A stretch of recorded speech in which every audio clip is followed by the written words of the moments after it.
Okay okay Joshua. యేసుక్రీస్తు వారి శ్రేష్టమైన నామంలో మీ అందరికీ మరొకసారి సాయంకాల సమయంలో వందనాలు స్తోత్రాలు తెలియజేస్తున్నాం. మరి ముఖ్యంగా యేసుక్రీస్తు మనకున్నటువంటి అవకాశాన్ని బట్టి దేవునికి మనమందరం కూడా ఎంతో రుణపడుతున్నాం. మరి రాత్రికాల సమయంలో అపోస్తలుడైనటువంటి పౌలు గలతీయులకు రాసినటువంటి పత్రిక 4వ అధ్యాయం 12వ వచనం నుంచి 20వ వచనం వరకు మనం ఈ రోజు ధ్యానిస్తాము. అపోస్తలుడైనటువంటి పౌలు గలతీయులకు రాసినటువంటి పత్రిక 4వ అధ్యాయం 12వ వచనం నుంచి 20వ వచనం వరకు ఈ రోజు మనం మన బైబిల్ స్టడీలో ధ్యానిస్తాం. నేను 12వ వచనం చదువుతున్నాను, మీరు జాగ్రత్తగా వినండి. సహోదరులారా, నేను మీ వంటి వాడనైతిని కనుక మీరును నా వంటి వారు కావాలని వేడుకుంటున్నాను. మీరు నాకు అన్యాయం చేయలేదు. మొదటిసారి శరీరతో నేను సువార్త మీకు ప్రకటించిందని మీరు ఎరుగుదురు. అప్పుడు నా శరీర విషయంలో మీకు శోధనగా ఉండిన దానిని బట్టి నన్ను మీరు తృణీకరింపను లేదు, నిరాకరింపనైనను లేదు, కానీ దేవుని దూతను వలె క్రీస్తు యేసును వలెను నన్ను అంగీకరించితిరి. మీరు చెప్పుకొనిన ధన్యత ఏమైనది? శక్యమైతే మీ కన్నులు ఊడబీకి నాకిచ్చి వేసిందురని మీ పక్షము సాక్ష్యము పలుకుతున్నాను. నేను మీతో నిజమాడినందున మీకు శత్రువునైతినా? వారు మీ మేలు కోరి మిమ్మను ఆసక్తితో వెంటాడు వారు కారు, మీరే తమను వెంటాడవలనని మిమ్మను బయటికి త్రోసివేయ కోరుచున్నారు. నేను మీ యొద్ద ఉన్నప్పుడు మాత్రమే కాక ఎల్లప్పుడూ మంచి విషయంలో ఆసక్తిగా నిండుట యుక్తమే. నా పిల్లలారా, క్రీస్తు స్వరూపము మీ అందరి వరకు మీ విషయమై మరలా నాకు ప్రసవ వేదన కలుగుచున్నది. మిమ్మను గూర్చి ఎటు తోచక ఉన్నాను. నేను ఇప్పుడే మీ మధ్యకు వచ్చి మధ్యగా మీ మాట్లాడబోతున్నాను. పౌలు భక్తుడు ఈ గలతీ సంఘానికి చాలా విషయాలు చెప్తూ వస్తా ఉన్నారు. ఆయన మొదటి ఈ 12వ వచనం ప్రారంభంలో ఆయన సహోదరులారా అని సంబోధిస్తూ, నేను మీ వంటి వాడనైతిని కనుక మీరును నా వంటి వారు కావాలని మిమ్మను వేడుకొనుచున్నాను. నా వంటి వారు కావాలని మిమ్మను వేడుకొనుచున్నాను. పౌలు ప్రారంభించినటువంటి సంఘాన్ని, పౌలు బోధించినటువంటి మాటలను ఈ సంఘంలో చాలా మంది విన్నారు. యేసుక్రీస్తు ప్రభు వారిని వారి యొక్క సొంత రక్షకుడిగా అంగీకరించినారు. అంగీకరించిన తర్వాత సంఘంలో కొంత గలిబిలి జరిగిన కారణం చేత పౌలు భక్తుడు పదే పదే ఈ సంఘాన్ని హెచ్చరిస్తూ ఉన్నాడు దేవుని వాక్యం ద్వారా. అందుకోసమని ఆ సంఘ సభ్యులకు అందరికీ ఈ ఉత్తరాలు రాస్తూ ఉన్నాడు. వాళ్ళు ఈయనలాగా వాళ్ళు మార్పు చెందాలి అని ఈయన ప్రయాసపడుతూ ఉన్నాడు.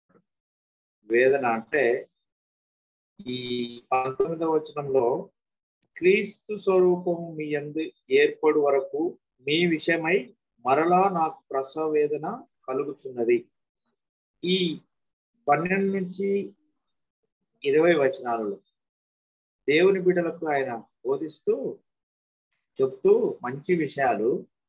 ఆయన ఏం చెప్తా ఉన్నా అంటే, క్రీస్తు స్వరూపము మీ యందు ఏర్పడాలి, దాని విషయమై మరలా నాకు ప్రసవ వేదన కలుగుచున్నది. ఈరోజు అంశం ఏంటంటే క్రీస్తు స్వరూపం. క్రీస్తు స్వరూపం అనే అంశాన్ని గురించి మనం ఎక్కువ విషయాలు ధ్యానిద్దాం. దానికి ముందుగా పౌలు భక్తుడు ఆ సహోదరులతో మాట్లాడుతూ ఆయనకు ఒక సమస్య, అనారోగ్య సమస్య ఉంది. ఆ సమస్యను బట్టి వారిని ఈయన సువార్తను ప్రకటిస్తున్నాడు. ఆ సంఘ సభ్యులు కూడా వీళ్ళని యాక్సెప్ట్ చేశారు. కానీ ఎవరు ఆయన యొక్క అనారోగ్యాన్ని బట్టి, ఆయనకున్నటువంటి శరీర దౌర్బల్యాన్ని బట్టి ఎవరు ఆయనను తృణీకరించలేదు. దేవుని దూత వలె క్రీస్తు యేసును లాగా నన్ను అంగీకరించాలని ఆ సంఘం యొక్క మంచితనాన్ని గురించి కొన్ని విషయాలు చెప్తూ ఉన్నాడు. పౌలుకున్నటువంటి అనారోగ్యము ఏంటి? ఎవరైనా చెప్తారా? పౌలుకు ఏ సమస్య ఉంది?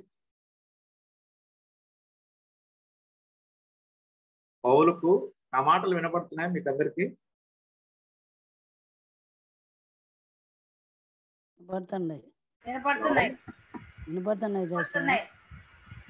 నా మాటలు మీకు వినబడుతున్నాయా? పౌలుకు ఏమి జబ్బు ఉంది? ఆయన ఒక జబ్బు ఉందని మాట్లాడుతున్నాడు. మీకు అందరికీ తెలిసిన విషయమే. ఏమి జబ్బు ఉంది పౌలు? అమ్మా, కంటి జబ్బు అని అంటారు. కంటి జబ్బు. ఎప్పుడు కళ్ళలో నుంచి ఊసులు కారుతూ ఉంటాయి. ఒక విధమైనటువంటి ద్రవం కళ్ళలో నుంచి వస్తా ఉంది. అది బ్యాడ్ స్మెల్ ఉంటుంది. అది మనిషి దగ్గరికి వస్తే మనిషి దగ్గర ఎక్కువసేపు ఉండాలనేటటువంటి పరిస్థితి కూడా ఉండదు అనమాట. అంత దూరంగా అతని కళ్ళలో నుంచి ఊసులు కారుతూ ఉంటాయి. ఎప్పుడు వస్తూ ఉంటాయి.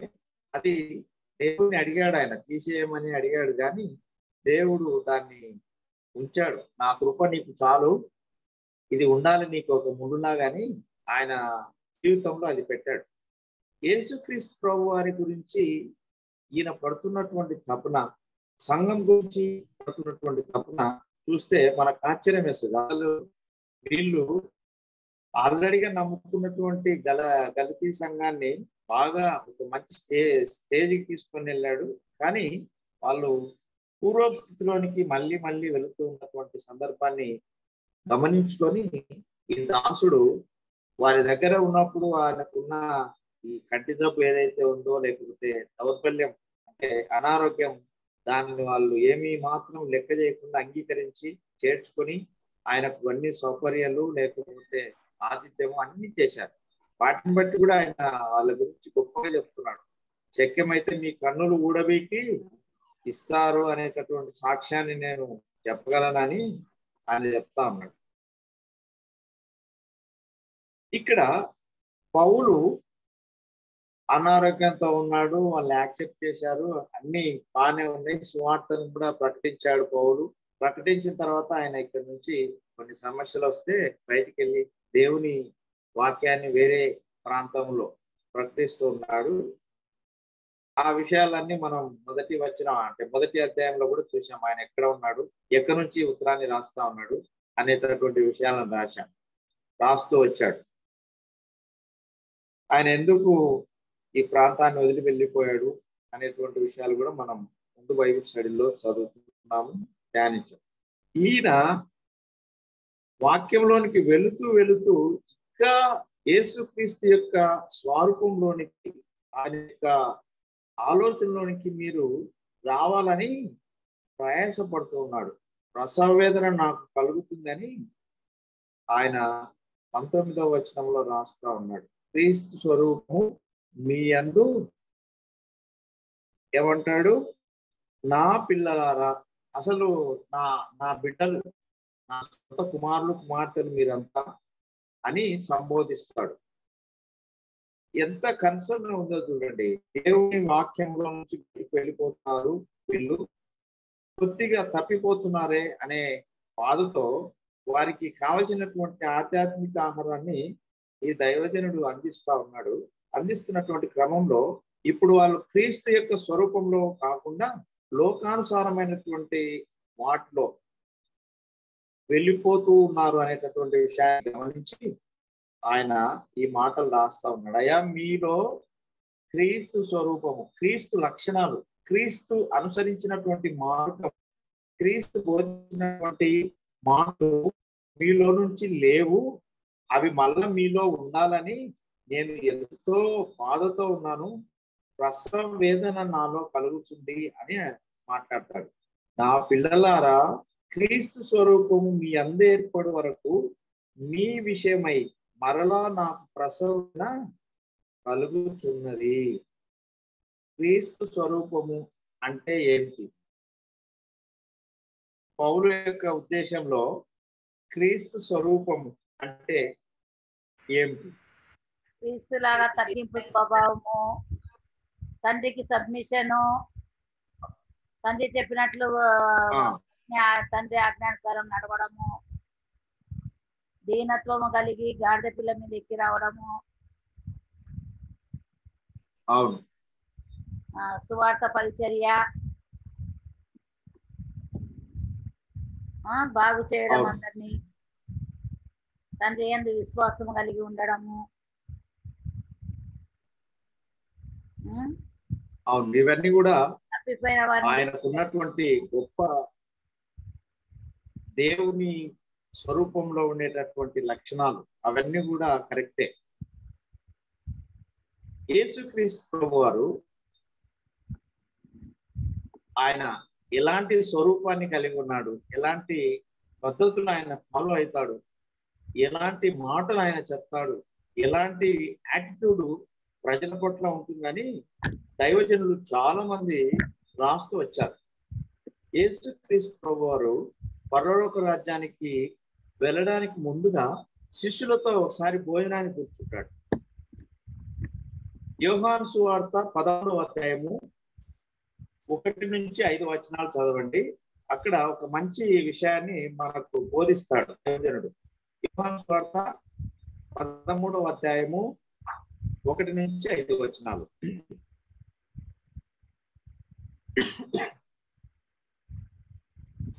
యోహాను సువార్త 13వ అధ్యాయము 1-5. ఎవరైనా తీసింటే చదవండి. తాను ఈ లోకము నుండి తండ్రి యొద్దకు వెళ్ళవలసిన గడియ వచ్చినని యేసు పస్కా పండుగకు ముందే ఎరిగిన వాడై లోకంలోనున్న తన వారిని ప్రేమించి వారిని అంతము వరకు ప్రేమించెను.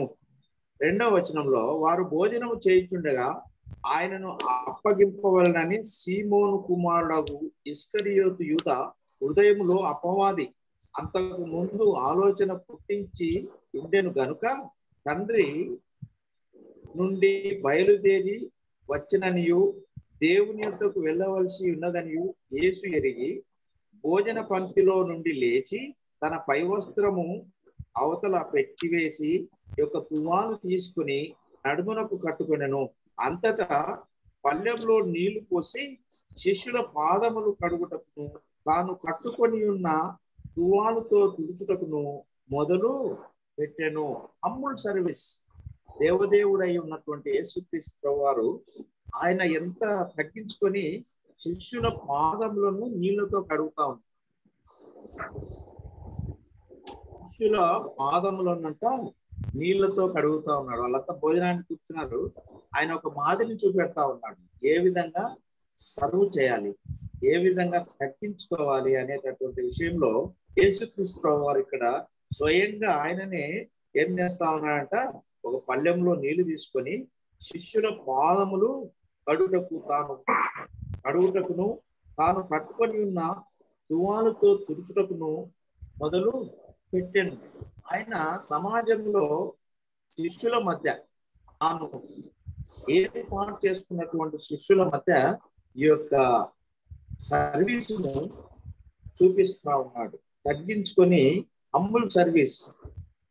యేసుక్రీస్తు ప్రభు వారు దేవాది దేవుడై ఉండి అన్ని అధికారాలు, అన్ని విషయాలలో సంపన్నుడైనటువంటి వ్యక్తి, ఏ విషయంలో కూడా కొదవలేనటువంటి వ్యక్తి, జ్ఞానంలో కానీ, ధనంలో కానీ, పవర్లో కానీ, అలాంటి గొప్ప వ్యక్తి వాళ్ళ దగ్గర కూర్చొని శిష్యుల పాదములను అడుగుతూ ఉన్నాడు.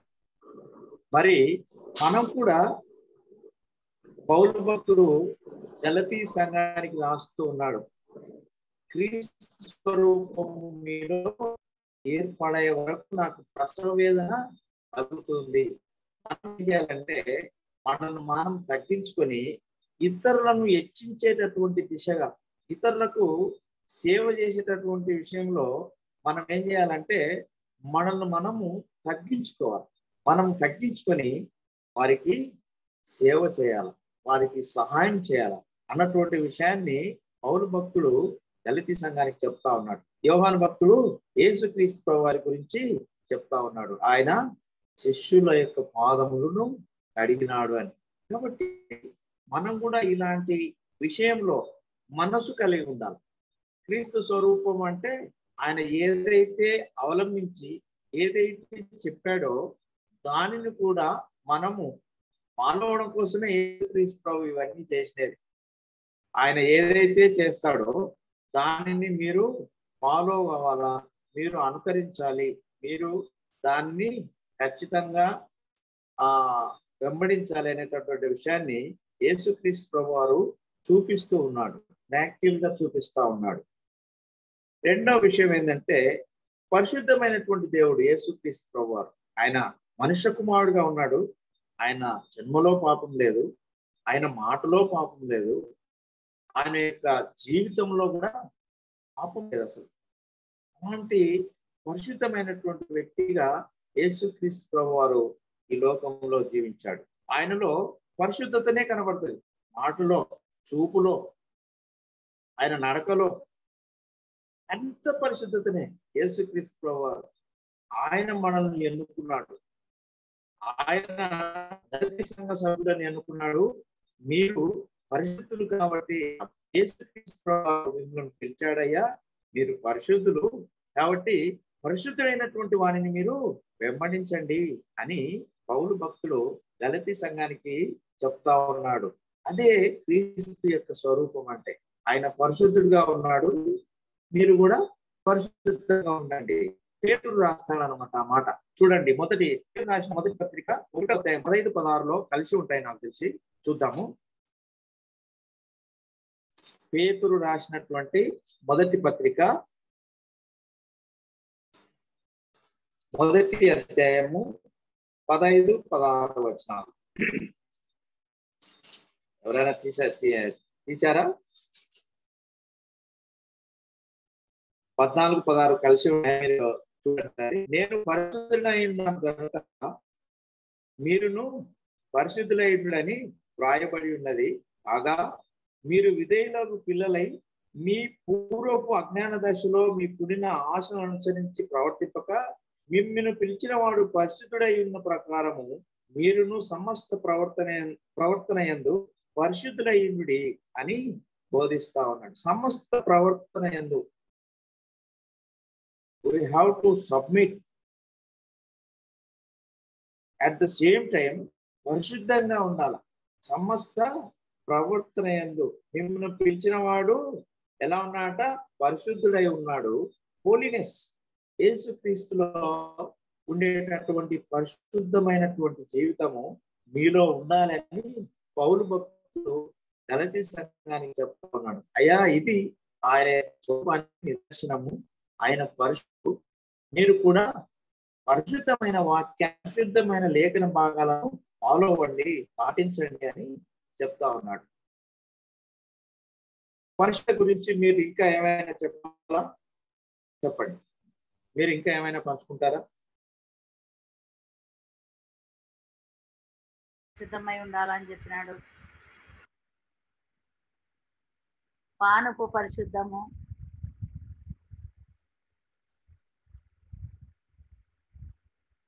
వివాహము పరిశుద్ధము. ఏ వాటిలో మనం పరిశుద్ధంగా ఉండాలా? ఈయన రాస్తా ఉన్నాడు కదా, పేతురు రాస్తా ఉన్నాడు, సమస్త ప్రవర్తన యందు పరిశుద్ధులై ఉండండి. పౌలు యొక్క ఇంటెన్షన్ కూడా అదే అనమాట. దళిత సంఘ సభ్యులకు అయ్యా, క్రీస్తు యొక్క లక్షణాలు, క్రీస్తు అనుకరించిన మార్గం, ఆయన పరిశుద్ధమైన దేవుడు, పరిశుద్ధమైన వ్యక్తి కాబట్టి ఆయన మీరు ఆల్రెడీగా అనుకరిస్తా ఉన్నారు, కొంచెం తప్పుతున్నారు కాబట్టి ఆయనలో ఉండే పరిశుద్ధత మీలో కూడా ఉండాలి. లేకపోతే నాకు నొప్పి కలుగుతుంది. ప్రసవేదన అంటే అది బాధతో ఉన్నటువంటి విషయం, భరించలేనటువంటి నొప్పి ప్రసవ వేదన. ఒక తల్లి బిడ్డను ప్రసవించాలంటే ఇప్పుడు అంతా సిజేరియన్ వచ్చినాయి కాబట్టి తల్లులకు నొప్పులు తెలియట్లేదు. ఏదో 15 నిమిషాల్లో మత్తు ఇంజెక్షన్ ఇచ్చేసి బిడ్డను కడుపులోంచి బయటకు తీసేస్తున్నారు. వాళ్ళు ఆ బాధను అనుభవించడం లేదు. కాకపోతే భవిష్యత్తులో దీని వలన ప్రాబ్లం ఏంటంటే లైఫ్ లాంగ్ వాళ్ళకు ఉండేటటువంటి ఈ యొక్క సిజేరియన్ తో లైఫ్ లాంగ్ బాధపడుతుండాలి, నార్మల్ డెలివరీ కాకుండా ఉన్న వాళ్ళంతా. పౌలు భక్తునికి ప్రసవ వేదన కలుగుతుంది. కారణం ఏంటంటే దేవుని మాటలు వారిలో నుంచి మెల్లగా పక్కకి వెళ్ళిపోతా ఉన్నాయి. దేవునిని కొంతమంది వ్యక్తులు, సంఘస్థులే ఏం చేస్తున్నారు, వారిని బయటికి త్రోసివేయాలని చూస్తున్నారు. అంటే వారు కోరినటువంటి మార్గంలో వెళ్ళాలని చూస్తున్నారని పౌలు భక్తుడు పదే పదే ఆపుతున్నాడు, బాధపడుతున్నాడు, వేదన చెందుతా ఉన్నాడు, ప్రసవ వేదన పడుతా ఉన్నాడు. ఎంత కన్సర్న్ ఉంది ఈ వ్యక్తికి సంఘ సభ్యుల పట్ల, సహోదరుల పట్ల, సహోదరుల పట్ల అనేది మనకు అర్థమవుతుంది. కాబట్టి యేసుక్రీస్తు ప్రభువారు పరిశుద్ధుడు. మనం కూడా సమస్త విషయాలలో పరిశుద్ధంగా ఉండడానికి మనం ఏం చేస్తా ఉండాలా? ప్రయత్నం చేస్తూనే ఉండాల. ఆయన పరిశుద్ధుడు. మనల్ని పరిశుద్ధంగా ఉంచడానికి ఆయన పరిశుద్ధాత్మ దేవుని ఏం చేస్తా ఉన్నాడు? మనలో ఉంచి మనకు అన్ని విషయాలు గైడెన్స్ చేస్తా ఉన్నాడు, అన్ని విషయాలలో మనకు సాయం చేస్తున్నాడు. కాబట్టి మనం కూడా పరిశుద్ధంగా ఉండడానికి వీలు పడుతుంది. పరిశుద్ధంగా జీవించడానికి వీలు పడదు. అందుకోసమే యేసుక్రీస్తు ప్రభువారు పరిశుద్ధాత్మ దేవుని మన హృదయాల్లోనికి పంపించి ఆయనను ఆదరణకర్తగా ఈ భూమి మీద వదిలిపెట్టిపోయాడు. కాబట్టి మనం సమస్త విషయంలో పరిశుద్ధమైనటువంటి జీవితాన్ని కలిగి ఉండాలి. గలతీ సంఘ సభ్యులుగా ఈ క్రీస్తు యొక్క పరిశుద్ధతలోనికి రావాలి అని పౌలు యొక్క ఉద్దేశం. ఇంకో విషయాన్ని చూద్దాం. యేసుక్రీస్తు వారు ప్రేమామయుడు, లవింగ్ గాడ్. చూద్దాం. మొదటి యోహాను రాసినటువంటి మొదటి పత్రిక 4వ అధ్యాయము 7 నుంచి 8 వచనాల్లో ఉంటుంది. యోహాను రాసినటువంటి మొదటి పత్రిక 4వ అధ్యాయము 7-8 వచనాలు. ఎవరైనా తీశారా? తీసిన వాళ్ళని గట్టిగా చదవాలి. మనం ఒకరినొకరు ప్రేమిద్దాము.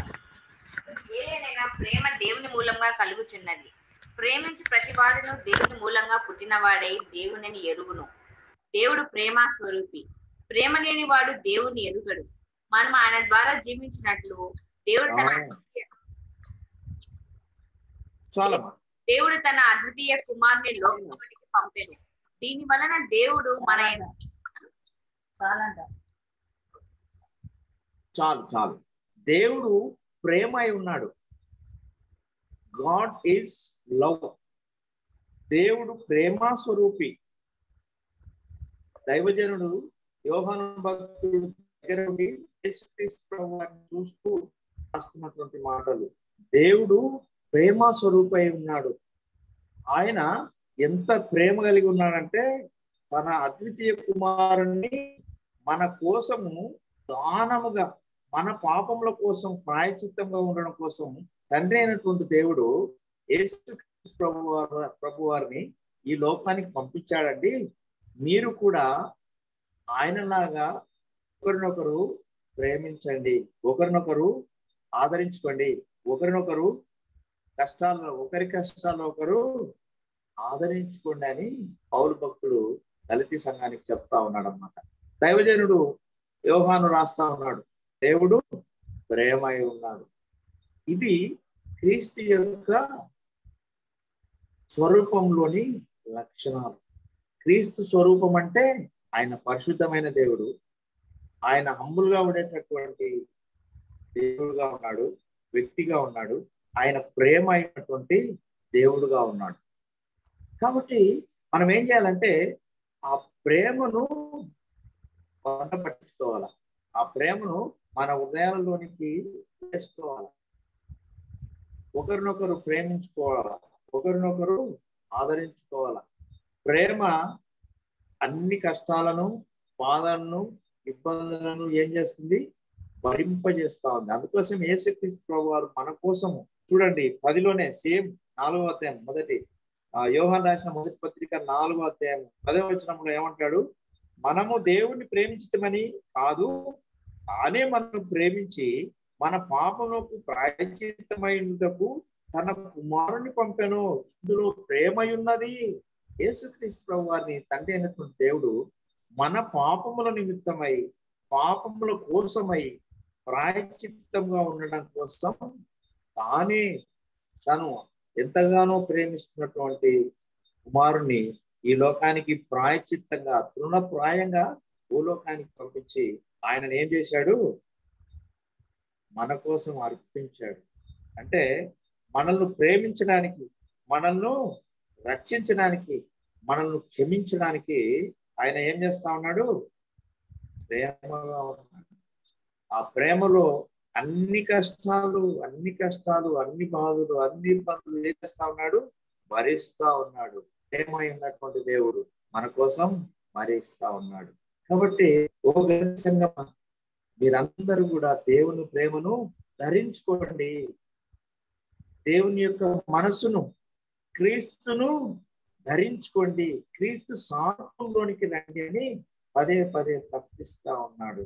అది కూడా దేవుని యొక్క లక్షణము. యేసుక్రీస్తు ప్రభువారు కల్వరి శిలువలో ఒక మాట అంటాడు. ఏమంటాడు? లూకా సువార్త 23వ అధ్యాయం 34వ వచనంలో ఒక మాట యేసుక్రీస్తు ప్రభువారు అంటాడు. ఒక మాట లూకా సువార్త 23వ అధ్యాయము 24వ వచనం. బైబుల్ తెరిచిన వారు గట్టిగా చదవాల. కాగా వారు అడిగినట్లే జరగవలనని పిలాతు తీర్పు తీర్చి, అదేనబ్బా, అల్లరి నిమిత్తము, నరహత్య నిమిత్తము చెరసాలలో వేయబడి ఉండిన వానిని 34వ వచనం. సరే 24 కాదు 34వ వచనం. యేసు తండ్రి మీదేమి చేయుచున్నారో వీరు ఎరుగరు గనుక 23వ అధ్యాయము 34వ వచనం. యేసు తండ్రి చేయుచున్నారో వీరు ఎరుగరు గనుక వీరిని క్షమించమని చెప్పాను.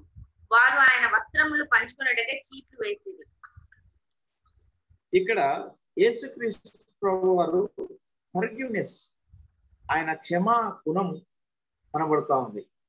తండ్రి వీరు ఏమి చేయించున్నారో వీరు ఎరుగరు కనుక వీరిని క్షమించమని చెప్పాను. ఆయన క్షమాపణ కలిగినటువంటి వ్యక్తిగా ఉన్నాడు, క్షమించేటటువంటి దేవుడుగా ఉన్నాడు. ఓ గలతీ సంఘమా, మీరు కూడా ఒకరినొకరు తగ్గించుకొని, ఒకరినొకరు ప్రేమించుకొని, ఒకరినొకరు ఏం చేసుకోవాలా? క్షమించుకోవాలి. ఒకరి తప్పులను ఒకరు ఒప్పుకొని క్షమించుకొని సమాధానం కలిగి జీవించాలా అన్నటువంటిది పౌలు యొక్క ఉద్దేశం. మీలో క్షమాగుణం లేకపోయింది. క్రీస్తుకు ఉన్నటువంటి లక్షణం మీలో ఉండాలని నాకు ప్రసవ వేదన కలుగుతున్నది. క్రీస్తు స్వరూపం అంటే ఇదే కదా, ఇలా చేస్తేనే కదా మీరు క్రీస్తు బిడ్డలు అని ఆయన యొక్క ఉద్దేశం. మనం ఎవరైనా యేసుక్రీస్తు మాటలో ఏమంటారంటే, మీ శత్రుల కోసం ప్రార్థన చేయండి, మిమ్మల్ని ద్వేషించు వారిని మీరు ప్రేమించండి, మిమ్మల్ని దూషించి శిక్షించి వారి కోసం ప్రార్థన చేయండి, వారిని క్షమించండి అంటున్నాడు. మనము ఆ క్రీస్తు లక్షణాన్ని కలిగిన వారంగా ఉన్నామా? ఉండకపోతే ఉండండి అని పౌలు దళిత సంఘానికి మనకు ఏం చెప్తా ఉన్నా అంటే బోధిస్తా ఉన్నాడు. మీరు క్షమాగుణాన్ని కలిగి ఉండాలి. యేసుక్రీస్తు క్షమించాడు, మీరు కూడా క్షమించండి. ఫర్గివింగ్ అండ్ ఫర్గెట్, క్షమించడం, మర్చిపోవడం. యేసుక్రీస్తు ప్రభు వారు ఆయన క్షమించిన తర్వాత ఇంకా దాని గురించి మళ్ళీ నో మోర్ డిస్కషన్స్. నువ్వు ఆ ఫలానా దాట తప్పు చేసినావు, నాకు తెలుసు, నువ్వు అది చేస్తే నేను మళ్ళీ ఇది బయట పెడతా అనేటటువంటి ఆ లక్షణం కాదు. ఆయన ఒకసారి క్షమించిన అంటే అంతే, దాన్ని ఎప్పటికీ ఆయన జ్ఞాపకం చేసుకోడు. నువ్వు చేయలేదు అని అనుకుంటాడు ఆయన. మనం కూడా అలాంటి గొప్ప లక్షణాన్ని ధరించుకోవాలి, అలాంటి లక్షణాన్ని కలిగి ఉండాలి అని పౌలు భక్తుడు దళిత సంఘానికి చెప్తా ఉన్నాడు, వింటున్నటువంటి మనకందరికి కూడా చెప్తా ఉన్నాడు. ఇంకో విషయాన్ని చూద్దాం. మత్తయి సువార్త 9వ అధ్యాయం 36 వచనం. మత్తయి సువార్త 9వ అధ్యాయము అయితే పరిసయ్యులు 6వ వచనం. దయ్యము 9:36. ఆయన మత్తయి సువార్త వారు కాపర్లేని గొర్రెల వలె విసికి చెదిరి ఉన్నందున వారి మీద కనికరపడి కోత విస్తారమే గాని పనివారు ఉన్నారు చదవండి. కనుక తన కోత పనివారిని పంపుమని కోత యజమానిని వేడుకొనుడని తన శిష్యులతో చెప్పాను. ఇక్కడ యేసుక్రీస్తు ప్రభు వారి యొక్క కంపాషన్ కనబడుతుంది. ఆయన కనికరం పడ్డాడు అని ఆయన సమూహాలను చూసినప్పుడు వారు కాపర్లేని గొర్రె వలె విసికి చదివి ఉన్నారని వారి మీద కనికర పడినారు. మనము కనికరం కలిగినటువంటి వ్యక్తులుగా, క్రీస్తు స్వరూపం కలిగినటువంటి వ్యక్తులుగా ఉన్నామంటే మన జీవితంలో ఏముండాలి? కంపాషన్ ఉండాలి, కనికరం ఉండాలి, క్షమాపణ, క్షమించే గుణం ఉండాలి, ప్రేమించే గుణం ఉండాలి, పరిశుద్ధమైనటువంటి జీవితం ఉండాలి, హంబులుగా సర్వీస్ చేసేటటువంటి మనసు కలిగి ఉండాలి. అందుకోసమే దైవజనుడు రాస్తా ఉన్నాడు, అయ్యా వాళ్ళు కాపరులేని గొర్రెల వలె విసిగి చెదిరి ఉన్నందున వారి మీద యేసుక్రీస్తు వారు కనికరపడ్డాడు. ఆయన ఏమయ్యాడు? కనికరపడ్డాడు, కంపాషనేట్. మనం కూడా ఓ గలతీ సంఘమా, మీరు కూడా ఈ స్వరూపంలోనికి, ఈ యొక్క జీవితంలోనికి రండి అని పౌలు తన హృదయంలో ప్రసవ వేదన అంటే బాధపడుతున్నాడు. మీలో కంపాషన్ లేదు, కనికరం లేదు, కఠినంగా ఉన్నారు. మన జీవితాల్లో కఠినంగా ఉంటే గాన యేసుక్రీస్తు ప్రభు వారు కూడా కఠినంగానే ఉంటాడు. దయగా ఉంటే ఆయన కూడా దయగా ఉంటాడు. అందుకోసమే ఆయన ఏమంటాడంటే దయగల వారి మీద దయగా ఉంటాడు, కఠిన ఏడులా కఠినంగా ఉంటాడు. నీళ్ళు ఎవరన్నా పోస్తే మళ్ళీ వాళ్ళకి తిరిగి నీళ్లు పోయాలనేటటువంటి ఆలోచన ఆయనలో ఉన్నది. సహాయం చేస్తే మళ్ళీ తిరిగి సహాయం చేయడానికి మనసు ఉండాలి. అలాంటి వాళ్ళు దేవుని బిడ్డలని పౌలు యొక్క ఉద్దేశం. అదే గలతీ సంఘానికి చెప్తా ఉన్నాడు, మీలో క్రీస్తు స్వరూపము లేకుండా పోతా ఉంది. రోజు రోజుకి లక్షణాలు, క్రీస్తు యొక్క స్వరూపంలో ఉండేటటువంటి ఆధ్యాత్మిక లక్షణాల నుంచి వేరైపోతా ఉన్నారు, లోకంలో వెళ్ళిపోతా ఉన్నారు. అయ్యలారా, అమ్మలారా, దయచేసి వీటిని ధరించుకోండి, క్రీస్తును ధరించుకోండి, క్రీస్తు స్వరూపంలోనికి రండయ్యా అని పౌలు యొక్క బాధగా ఉంది, ఆయన మనసులో వేదనగా ఉందన్నమాట. కాబట్టి అవసరమైతే నేను మళ్ళీ మీ దగ్గరికి వచ్చి మరలా వేరేలాగా మాట్లాడాలని ఆయన అనుకుంటూ ఉన్నాడు మనసులో. ఆ ఉత్తరంలో కూడా రాశాడు కదా. కాబట్టి క్రీస్తు యేసు ప్రభు వారు కనికరపడినట్టుగా మనం చూస్తూ ఉన్నాం. మన జీవితాల్లో కూడా మనం ఇతరులను చూసినప్పుడు కనికరపడేటటువంటి వ్యక్తులుగా ఉండాలి. కొంతమంది జీవితాల్లో అన్నీ ఉంటాయి, కానీ వ్యక్తుల మీద ప్రేమ ఉండదు, కనికరం ఉండదు, దయ ఉండదు, జాలి ఉండదు. అసలు దేవుడి బిడ్డలు అని వీరు అనుకోవడానికి కూడా అవకాశం లేనంత కఠినంగా ఉంటారు కొంతమంది. ఆ కఠినత్వము గలతీ సంఘంలో కనబడుతుంది. కాబట్టి మీరు ఏం చేయాలంటే క్రీస్తు స్వరూపంలోనికి రండి, కనికరపడండి అని పౌరు భక్తుడు రాస్తా ఉన్నాడు. పౌరు భక్తుడు గలతీ సంఘానికి చెప్తా ఉన్నాడు క్రీస్తు స్వరూపంలో ఉండేటటువంటి లక్షణం.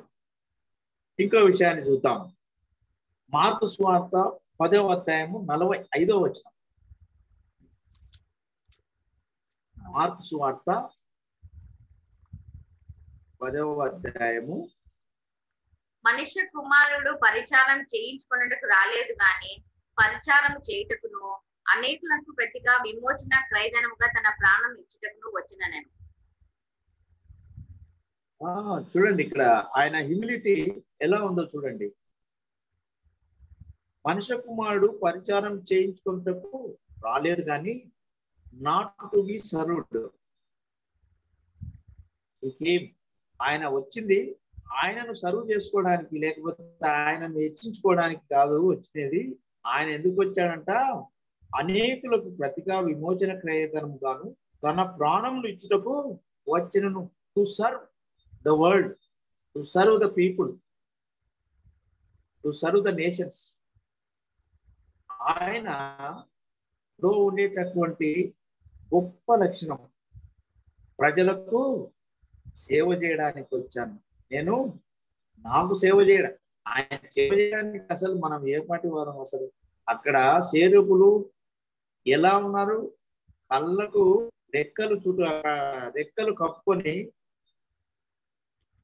పరిశుద్ధుడు పరిశుద్ధుడని చేరుపులు కేరుపులు ఆయన దగ్గర స్తుతిస్తున్న. ఆయన చూడడానికి కూడా వారికి అవకాశం లేదు. అంత తేజమైనటువంటి యేసుక్రీస్తు ప్రభువారు చూడండి, అక్కడ దేవదూతలు ఎంతో వేల మంది, లక్షల మంది ఆయనను సర్వ్ చేస్తా ఉన్నారు.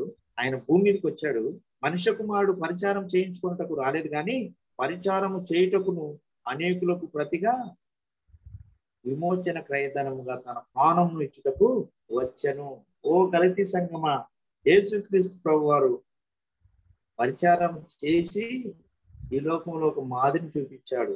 మీరు కూడా పరిచర్య చేయండి, పరిచారం చేయండి, ఆతిథ్యం చేయండి, ప్రేమించండి అని గలతీ సంఘానికి అదే మాదిరిగా చెప్తా ఉన్నాడు. మనం కూడా ఏం చేయాలా? పరిచారం చేయాలా, పరిచర్య చేయాలా. పరిచర్య ఇతరులకు చేస్తున్నప్పుడు దేవుని యొక్క ప్రేమను ప్రతిబింబింపజేసేటటువంటి వ్యక్తులుగా, ఆయన నామాన్ని హెచ్చించేటటువంటి వ్యక్తులుగా సమాజంలో మనం కనపడాలి. అందుకోసమే యేసుక్రీస్తు వారి వాక్యాన్ని రాయించి పెట్టాడు. అయ్యా, నేను పరిచారం చేయించుకోవడానికి నేను రాలేదు, నాట్ టు బి సర్వ్డ్. నేను పరిచారం నాకు కాదండి, నేను మీకోసం సర్వెంట్ గా వచ్చాను, మీకు సహాయం చేయడానికి వచ్చాను. మన జీవితాల్లో కూడా ఈ తగ్గింపు జీవితం ఉండి ఇతరులకు సర్వ్ చేసేటటువంటి జీవితాన్ని కలిగి ఉండాలా అన్నటువంటిది యేసుక్రీస్తు యొక్క ఉద్దేశం. అందుకోసమే గలతీ సంఘానికి పౌలు భక్తుడు పదే పదే చెప్తున్నటువంటి మాటలు, క్రీస్తు స్వరూపం మీలో రావాలి, క్రీస్తు లక్షణాలు మీరు ధరించుకోవాలి, క్రీస్తు అడుగు జాడలలో మీరు నడవాలి, క్రీస్తు బోధించిన మార్గంలో మీరు వెళ్ళాలి. మీరు పక్కకు వెళ్ళిపోతా ఉన్నారు, కొద్దిగా పక్కకు పోతున్నారు, అది తప్పు. యేసుక్రీస్తు ప్రభు వారు చెప్పిన మాట అక్షర సత్యం. కాబట్టి ఆయననే వెంబడించాలి. నేను మీకు ప్రకటించిన వాక్యాన్ని తప్పు లేకుండా బోధించాను, దాన్ని వెంబడించండి, అవలంబించండి, మీ జీవితాల్లో క్రీస్తుని ధరించుకోండి అని ఆయన చెప్తూ ఉన్నాడు. యేసుక్రీస్తు ప్రభువుకి చాలా మనము డిస్కస్ చేస్తూ ఉన్న కొద్దీ కొన్ని లక్షల లక్షణాలు ఆయనలో కనబడతాయి. ఎన్ని చెప్పగలం ఆయన మంచి లక్షణాలు. కాబట్టి యేసుక్రీస్తు ప్రభు వారే పరిచర్య చేస్తూ ఉన్నాడు, మనం ఎందుకు చేయకూడదు? ఒకసారి ఒక కలెక్టర్ ఆయన చర్చికి వచ్చాడు, ఆయన పక్కన నేను కూడా కూర్చున్నాను. కలెక్టర్ అంటే డిస్ట్రిక్ట్ మేజిస్ట్రేట్, గొప్ప పదవులు ఉన్నటువంటి వ్యక్తి. ఆయన మామూలుగా మోకాల మీద 3 గంటలు నేను పక్కలోనే కూర్చున్నాను చర్చిలో. ఆయన నా పక్కలో కూర్చున్న తర్వాత నేను చూసిన తర్వాత ఓహో ఈయన కలెక్టర్ అనే విషయం నాకు అర్థమైంది. ఆయన 3 గంటలు మోకాల మీదనే కూర్చున్నాడు. నేను నా కాలు నొప్పి తీసి నేను కూర్చోలేక కొద్దిసేపు అటు ఇటు కూర్చొని ఉన్నాను. కానీ ఆయన అంత పెద్ద హోదాలో ఉండి కూడా దేవుని యొక్క మందిరానికి వచ్చి మోకాల మీదనే కూర్చున్నా అంటే ఆయన ఎంత తగ్గింపు స్వభావం కలిగినాడు, ఎంత ప్రేమ దేవుని పట్ల కలిగినాడు, ఎంత భయభక్తులు ఆయనలో ఉన్నాయో నాకు అర్థమైంది. ఓహో, కలెక్టర్ యేసుక్రీస్తు వారు ఈయనకు ఈ అవకాశాన్ని ఇచ్చిన అంటే ఈయనలో తగ్గింపు స్వభావం. ఎవరైతే తగ్గించుకుంటారో దేవుడు వారిని హెచ్చించేటటువంటి దేవుడుగా ఉన్నాడు. ఏ విషయంలోనైనా సరే మనల్ని మనము దేవుని సన్నిధిలో తగ్గించుకునేటటువంటి వ్యక్తులుగా ఉండాలి. కాబట్టి పరిచర్య చేసేటటువంటి వ్యక్తులుగా మనం ఉన్నప్పుడు ఆయన అనేక మందికి అనేక విషయాలలో సహాయం చేస్తూ వచ్చాడు. మంచి పేరు గడించినటువంటి వ్యక్తి ఉన్నాడు. కాబట్టి దేవుని బిడ్డగా నువ్వు చేయగలిగినటువంటి పరిచర్య సహాయం చేసినావనుకో తద్వారా దేవుడు మహిమ పొందుతాడు. కాబట్టి ఆ విషయంలో మీ విషయమై నాకు బాధ కలుగుతుంది అని పౌలు భక్తుడు గలతీ సంఘంతో మాట్లాడుతూ వచ్చాడు. ఇంకో విషయాన్ని చూద్దాం. సామెతల గ్రంథము 25వ అధ్యాయము 28వ వచనంలో ఒక మాట ఉంటుంది. Proverbs 25 chapter 28 verse. 25వ అధ్యాయము 28వ వచనం సామెతల గ్రంథం. దైవజనుడు ఒక మాట, ఎంతో ప్రాకారం లేని పాడైన పురం ఎంతో తన మనస్సును అణుచుకొనలేని వాడు అంతే. ఇక్కడ ఏమంటున్నాడు? ప్రాకారం లేక పాడైన పురం ఎంతో తన మనస్సును అణుచుకొనలేని వాడును అంతే. సెల్ఫ్ కంట్రోల్ మనల్ని మనము పరిశుద్ధాత్మ దేవుని సహాయం ద్వారా ఏం చేసుకోవాలా? కంట్రోల్ చేసుకోవాలా. మన కోరికలను, మన ఆలోచనను మనం ఏం చేసుకోవాలా? కంట్రోల్ చేసుకునేటటువంటి వ్యక్తులుగా ఉండాలా. చాలా విషయాల్లో మనం తప్పిపోయే వారంగా ఉంటాం. గలతీ సంఘములో ఈ లక్షణము పోయింది. సెల్ఫ్ కంట్రోల్ చేసుకోలేక వాళ్ళు ఏమైపోతా ఉన్నారంటే వేరే కంట్రోల్లోకి వెళ్ళిపోతా ఉన్నారు. అపవాది కంట్రోల్లోకి వెళ్ళడానికి ప్రయత్నం చేస్తూ ఉన్నారు. కాబట్టి ఇక్కడ తన మనస్సును అణుచుకొనలేని వాడు ఎంతో, ప్రాకారం లేక పాడైన పురము ఎంతో, తన మనస్సును అణుచుకున్న వాడు. యేసుక్రీస్తు వారు ఆయన ఎంత తగ్గింపు స్వభావం కలిగి ఎన్ని విషయాలలో ఆయనను కంట్రోల్ చేసుకొని ఆయన యొక్క లక్షణంలో కొన్నిసార్లు చాలా వేదన, బాధ, కష్టము అన్ని వచ్చినప్పటికీ కూడా అన్ని విషయాల్లో ఆయన కంట్రోల్ చేసుకుంటూ వస్తూ ఉన్నాడు. అలాంటి కంట్రోల్ మన జీవితంలో ఉండాలి. మన జీవితానికి కంట్రోల్ లేకపోతే అది దారము తెగిన గాలిపటం లాగా ఎక్కడికి వెళ్ళిపోతుందో. కాబట్టి మన కోరికలను కంట్రోల్ చేసుకోవాలా, మన ఆలోచనను కంట్రోల్ చేసుకోవాలా, మన తలంపులను కంట్రోల్ చేసుకోవాలా. అందుకోసమే దావీదు భక్తుడు ఏమంటా అంటే, దేవా నా తలంపులకు కావలి కాయము అంటాడు. నా తలంపులకు కావలి ఉండయా, మంచివి రావు నాకు, కాబట్టి చెడ్డవే వస్తాయేమో, అందుకోసమని నాకు నా తలంపులకు కావలి ఉండవు అని అంటాడు. మనం కూడా దేవుణ్ణి అడుక్కోవాలన్నమాట. నాకు ఫలానా విషయంలో కంట్రోల్ లేదు, తిండి విషయంలో కంట్రోల్ లేదు, లేకపోతే ఇంకో విషయంలో కంట్రోల్ లేదు, డబ్బు ఖర్చు పెట్టడంలో కంట్రోల్ లేదు, లేకపోతే టయాన్ని వాడుకోవడంలో కంట్రోల్ లేదు. ఈ విషయాలన్నిట్లో టైం కావచ్చు, డబ్బులు కావచ్చు, సమయం కావచ్చు, లేకపోతే వస్త్రములు కావచ్చు, విపరీతమైన వాటిని మనము తీసుకోకుండా మనల్ని మనం కంట్రోల్ చేసుకొని తగినంత వాటిలో మనము జీవనం కొనసాగిస్తూ యేసుక్రీస్తు వారికి మహిమకరంగా మనం జీవించాలి అన్నటువంటిది దైవజనుడు రాస్తూ వస్తూ ఉన్నాడు.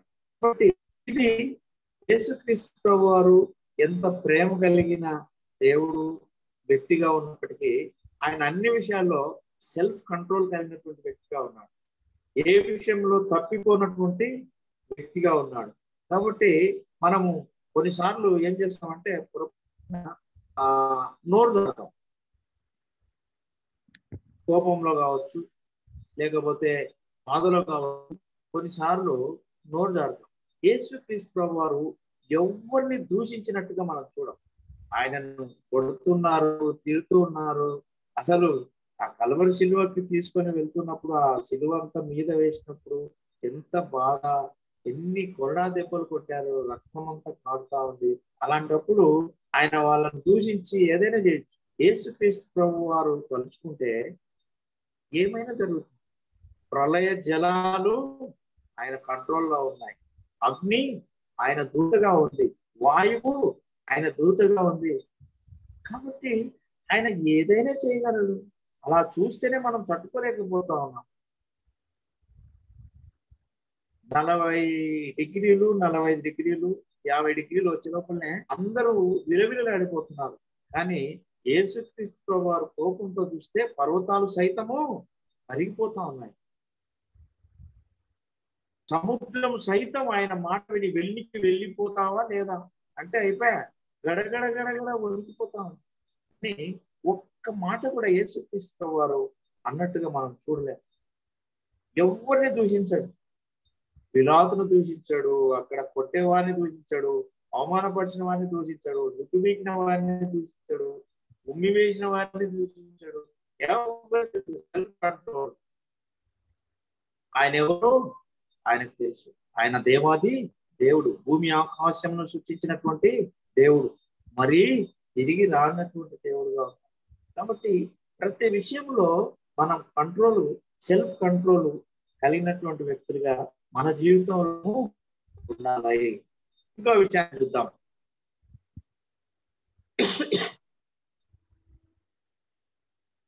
తిమోతికి రాసిన మొదటి పత్రిక 1వ అధ్యాయం 16వ వచనంలో మాట ఉంటుంది. అపోస్తున్నటువంటి పౌలు రాస్తాడు ఒక మాట. తిమోతికి రాసిన మొదటి పత్రిక 1వ అధ్యాయం 16వ వచనం. అక్కడ ఒక మాట ఉంటుంది.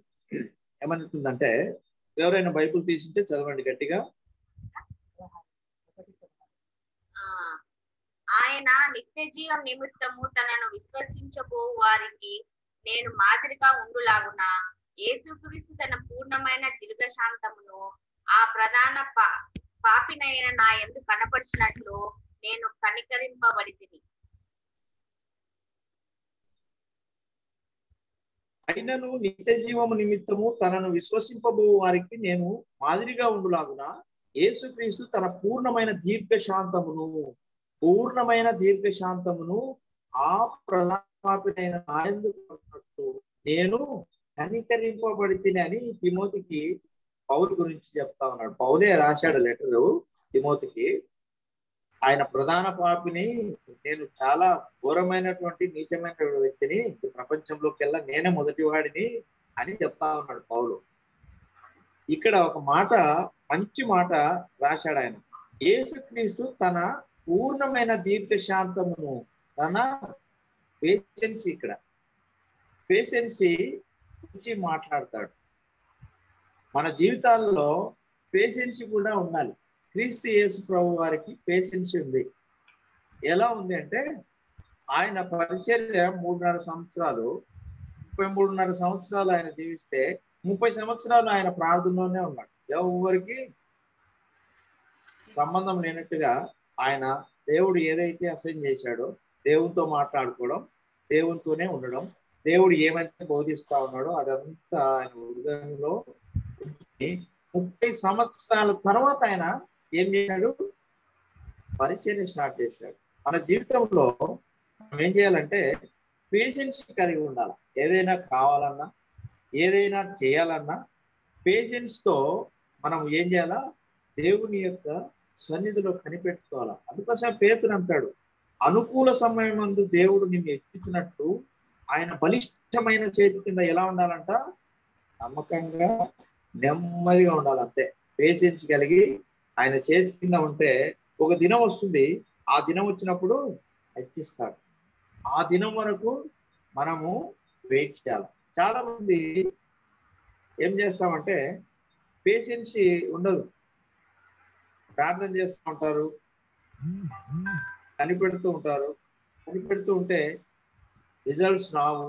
రిజల్ట్స్ రాకపోతే ఏదో ఒక పొరపాటు చేయడానికి ప్రయత్నం చేస్తారు. అలా చేసినటువంటి పొరపాట్లే మనకు శాపమై కూర్చున్నాయి. ఎక్కడ? అబ్రాహాం శారా. అబ్రాహాంకు దేవుడు ఏం చెప్పినాడు? అయ్యా నేను నీకు నీ సంతానాన్ని ఇసుక రేణువుల వల్లే చేస్తానని వాగ్దానం పిలిచినప్పుడే చెప్పినాడు. అబ్రాహాం ఏం చేస్తా ఉన్నాడు? పేషెన్స్ తో ఉన్నాడు. కానీ శారమ్మ ఏం చేసింది?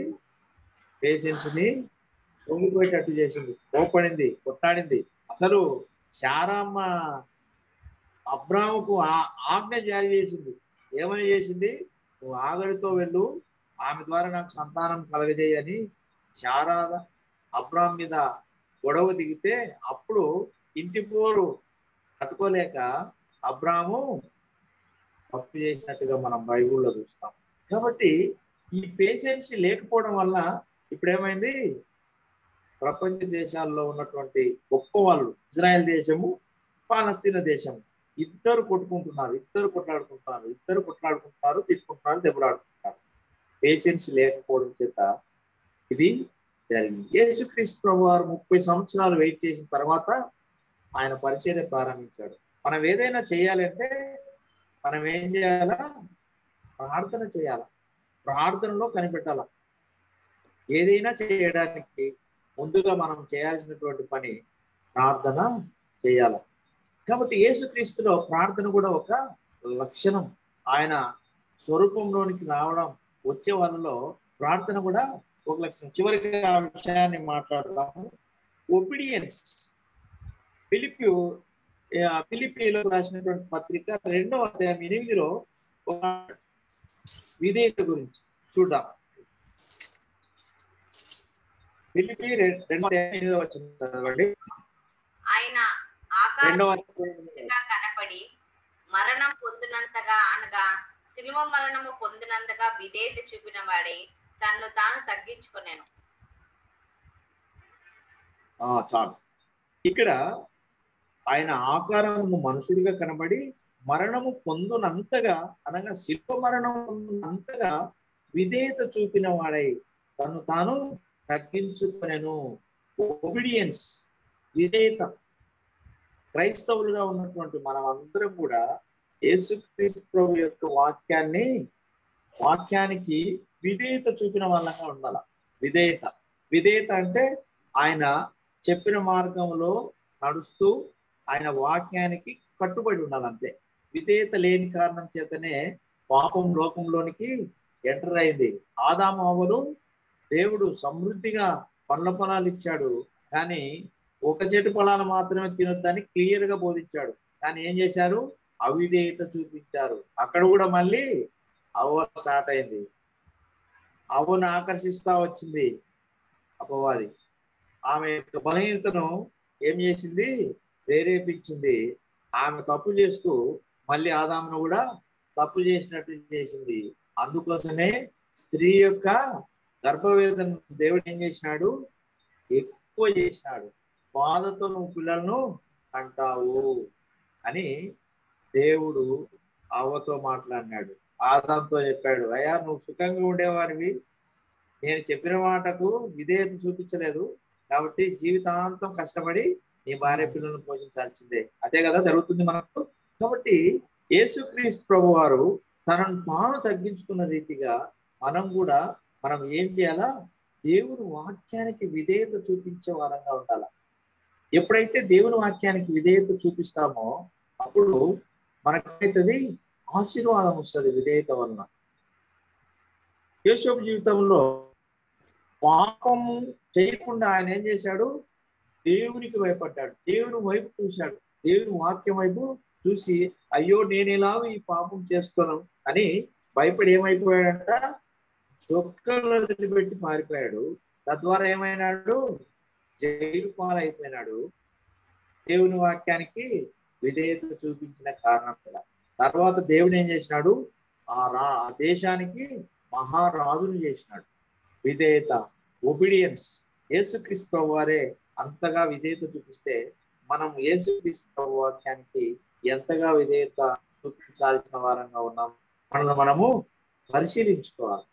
పౌరు భక్తుడు అందుకోసమే ఈ లక్షణం, విధేయత మీలో లోపించిందయ్యా, మీలో విధేయత ఉండాలా, దేవుని వాక్యానికి లోబడాలా, దాని ప్రకారం జీవించాలా అని పౌలు భక్తుడు క్రీస్తు స్వరూపం మీలో లేకుండా పోయింది, లేదు, క్రీస్తు లక్షణాలు, క్రీస్తు మాటలు లేకుండా పోతా ఉన్నాయి, ఇవి మీలో ఉండాలి ఉండాలి, ఇదే నా బాధ, నా వేదన అని బాధపడుతూ ఉన్నాడు అన్నమాట. ఇంకో విషయాన్ని చూద్దాం.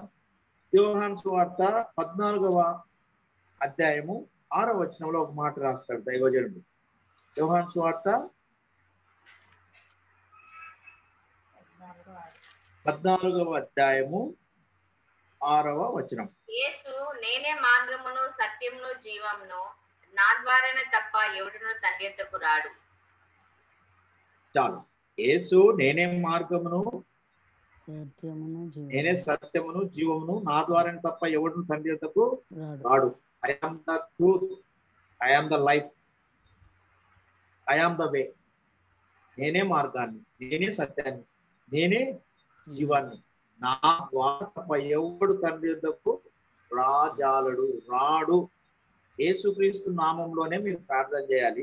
యేసుక్రీస్తు నామం ద్వారానే పరలోక రాజ్యానికి వెళ్ళాలి. యేసుక్రీస్తు యొక్క రక్తం ద్వారానే మనము పాపాలకు క్షమాపణను పొందుకోవాలి అన్నటువంటిది దేవుని యొక్క కట్టడ ఉన్నది. ఆ కట్టడను ఎవ్వరు కూడా మీరడానికి వీలు లేనే లేదు. ఇక్కడ యేసుక్రీస్తు వారు తన హానెస్టీని గురించి చెప్తాడు. ఆయన ఎవరు అంట? జీవాధిపతి. ఆయన జీవంలో నుంచి, నరకంలో నుంచి జీవంలోనికి నడిపించేటటువంటి వ్యక్తి అంట. సత్యంలోనికి నడిపించేటటువంటి వ్యక్తి అంట.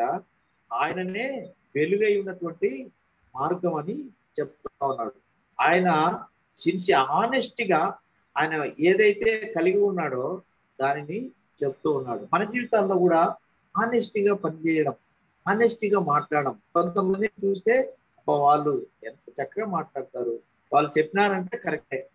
చాలా మంది చెప్పేది ఒకటి, ఉండేది ఒకటి లాగా ఆనెస్టీగా లేకుండా ఉండడం వల్ల వాళ్ళ జీవితంలో అనేక ఆశీర్వాదాలను కోల్పోయేటటువంటి వ్యక్తిగా ఉంటున్నారు. కాబట్టి ఓ గలతీ సంఘమా, మీరు ఆనెస్టీ మీలో లేదు. కాబట్టి యేసుక్రీస్తు ప్రభు ఏ విధంగా అయితే తన హానెస్టీగా తన యొక్క పవర్ను, తన శక్తిని ఒప్పుకున్నాడో, మీరు కూడా మీ తప్పులను ఒప్పుకొని నిజాయితీగా ఏమైపోవాలా? యేసుక్రీస్తు సరెండర్ అయిపోండి. యేసుక్రీస్తు స్వరూపం మీలో రప్పించండి. మీరు యేసుక్రీస్తుకు లోబడండి. యేసుక్రీస్తు స్వరూపం మీలో వచ్చేటట్టుగా వాక్యానికి విధేయత చూపించండి. వాక్యంలోనికి రండి, నిలబడండి అని పౌలు వాపోతూ ఉన్నాడు. చివరిగా ఒక విషయాన్ని చూసి, లూకాసు వార్త 5వ అధ్యాయం 16వ వచనం ఎవరైనా తీసుంటే చదవండి. ఎంత సమయం అయిపోయిందో అర్థం కావట్లేదు. లూకాసు వార్త 5వ అధ్యాయము. ఆయన ప్రార్థన చేయుటకు అరణ్యంలోకి వెళ్ళుచుండెను. ఒకడు ఆయనను బోధించుచుండగా, గలిలయ యూద దేశంలో ప్రతి గ్రామం నుండి, యెరూషలేము నుండి వచ్చిన పరిసయ్యులు ధర్మశాస్త్రోపదేశకులను కూర్చుండి ఉండగా ఆయన స్వస్థపరచునట్లు ప్రభు శక్తి ఆయనకుండెను. చాలమ్మా, ఇక్కడ ఆయన ప్రార్థన చేయటం అరణ్యంలోనికి వెళ్ళుచుండెను. Prayerful life. యేసుక్రీస్తు ప్రభు వారి స్వరూపం నీలో ఉంది అంటే, నీకు కావాలి అంటే నేను వ్యక్తిగతంగా ఆయనతో కొంత సమయాన్ని గడిపే వాళ్ళంగా ఉండాలి. యేసుక్రీస్తు ప్రభు వారు చీకటిలోనే వెళ్ళి అరణ్యంలోనికి ఒంటరిగా దేవునితో, తండ్రి అయినటువంటి దేవునితో మాట్లాడుతూ ఉన్నాడు. అరణ్యంలోనికి, మంచి అట్మాస్ఫియర్ లోనికి ఎర్లీ మార్నింగే వెళ్ళిపోయి తండ్రి అయినటువంటి దేవునితో ఆయన మాట్లాడుతూ ఆయన ఏమి చెప్తున్నాడో దానిని ప్రజలకు వివరించేటటువంటి వ్యక్తిగా ఉన్నాడు. ఎవరైతే ప్రార్థనా పరులుగా ఉంటున్నారో, ఎవరైతే వ్యక్తిగతంగా దేవునితో ఎక్కువ సమయం గడుపుతారో, వారు ఈ ప్రపంచంలో పవర్ఫుల్ వ్యక్తులుగా ఉంటారు. పౌలు జీవితంలో జరిగినటువంటి సంఘటనే మనకు ఒక రుజువు. కాబట్టి ఆయనను వెంటనే పరిచర్యలోనికి కాదు, పక్క ప్రాంతానికి తీసుకెళ్లిపోయి తర్ఫీదు ఇచ్చాడు. తర్ఫీదు ఇచ్చిన తర్వాత పరిచర్యలోనికి వాడుకున్నాడు. అక్కడ ప్రార్థనలో ఆయన ఏం చేసినాడు? సరిచేసి ఆయనకు కావాల్సినటువంటి ఇన్స్ట్రక్షన్ అన్ని ఇచ్చేసి సమాజంలోనికి వదిలిపెట్టినటువంటి ఆయన ఏం చేస్తా ఉన్నాడు, అనేక మందిని యేసుక్రీస్తు ప్రభు యొక్క శిష్యురాలుగాను మారుస్తూ ఉన్నాడు. కాబట్టి గలతీ సంఘానికి పౌలు భక్తులు ఇస్తున్నటువంటి ఉపదేశం మాట ఏంటంటే, అయ్యా మీలో క్రీస్తు స్వరూపము రావాలి, అదే నా కోరిక, నా వేదన, నా బాధ. కాబట్టి మీరు క్రీస్తులాగా జీవించాలి, క్రీస్తు కొరకు జీవించాలి, ఇదే నా తాత్పర్యం అని ఆయన బోధిస్తూ ఉన్నాడు. యేసుక్రీస్తు ప్రభువారే మనకు చూపిస్తా ఉన్నాడు ప్రార్థన జీవితాన్ని. మనం కూడా ఎందుకు ప్రార్థనా జీవితాన్ని మన జీవితంలో వ్యక్తిగతంగా కొంత సమయం ప్రభుతో గడపడానికి ఇష్టపడకూడదు? ఎవరైతే వ్యక్తిగతంగా ప్రార్థనలో దేవునితో గడుపుతారో వాళ్ళు ప్రపంచంలో పవర్ఫుల్ వ్యక్తులుగానే ఉంటారు. ఇది చరిత్ర చెప్తున్నటువంటి సత్యము. ఇప్పుడు దాకా యేసుక్రీస్తు ప్రభువారు బైబిల్లో కూడా చెప్పాడు, వాడు నీ నామములో దయ్యాలను వెలగొట్టాడు, కానీ మేము మాత్రం వెలగొట్టలేకపోయామని శిష్యులు యేసుక్రీస్తు దగ్గర అడిగితే, ఇది ఒక ప్రార్థన వలనే తప్ప ఇంకా వేరే వలన దేని వలనగా అది వదిలి వెళ్ళదు. కాబట్టి మీరు ఈ సత్యాన్ని నేర్చుకుని మీ జీవితంలో ప్రార్థించండి అని యేసుక్రీస్తు ప్రభువారు ఆ దినాల్లోని శిష్యులకు చెప్పినట్టు. కాబట్టి భక్తుని యొక్క ఉద్దేశం మనకు అందరికీ అర్థం కావాలా. మనలో కూడా క్రీస్తు స్వరూపం ఉందా, లేకపోతే అపవాది యొక్క స్వరూపము, అపవాది యొక్క ఆలోచనలు ఉన్నాయా అని మనం పరిశీలించుకొని, మనకు లేకపోతే క్రీస్తు స్వరూపం ఇప్పటికైనా మనం ఏం చేయాలంటే వాటిలోనికి రావడానికి ప్రయత్నం చేద్దాం. దేవుడి కొద్ది మాటలు దీవించాక చివరిగా ప్రార్థన ఎవరు చేస్తారో అత్త దీప్తి జోర్దానా.